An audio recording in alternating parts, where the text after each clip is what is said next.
Okay, here's why. So I wrote this next song in my pajamas. I wrote it at my parents' house, and I actually wrote it on guitar, and I ran down into the kitchen and I said, "Hey Mom, look what I just did." And she said, "That's nice, honey." So I put it in my pocket with all my other songs. And you see, at this time in my life, I was a professional waitress. And I moved across the country and continued my career in waitressing. Sometimes 3 different jobs. And my plan was to chase my dream across the country. And I was trying to write music and play music, but it really wasn't happening. And then this really hard part came that I sort of didn't see coming. And it was about 4 years into this waitressing thing. And it was the part where I started really listening to that voice in my head that kept saying, "It's not gonna happen. It's not gonna happen to you. You should just go home. You should stop. You're not cool enough," or whatever was going on in my head. I was really listening to it.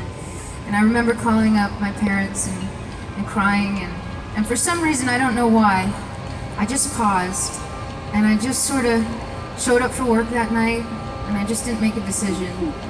And 4 days later, this magical twist of fate was waiting for me. And so, that sort of tells me that maybe if every single person would push through that really hard moment, that moment where they absolutely almost give it up, maybe everybody has a little magical twist of fate waiting for them. Right? Okay, so mine was at 8 p.m. on June 30th of 2010. A little TV show called So You Think You Can Dance. They played 1.5 minutes of this song, and I thought it was the coolest thing in the whole world. I took off work, I got my hair done, I went to the show. I sat in the very last row of the bleachers, and I sort of watched it happen with my eyeballs. And it was super cool, and I thought, wow, that was the best day of my whole life. Okay, bye! And I walked out, and what happened was every single thing changed. And I flew to New York City, I quit my job. Although, I'm sort of lying, I just covered all my shifts. I waited 21 days until I signed a record deal, and then I quit my job. Thank you. But here we are, it's been 5 whole years. I can't even believe it. A lot of times I sort of just feel like Cinderella, and like I just haven't met midnight yet, and I'm just so grateful. And this is the last thing I'll say, and then I will shut up and play this song.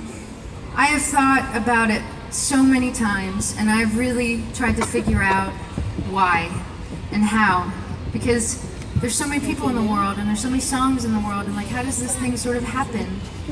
And I come back to the same conclusion every single time, and that is each one of you.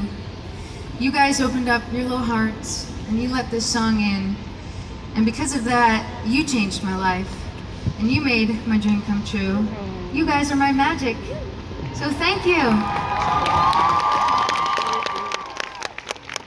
I really hope that you will accept this song from me to you, like a big fat thank you note for coming and sitting in the rain. Thank you. And I really hope, Vancouver, that you guys will sing with me as loud as you can. It's called Jar of Hearts.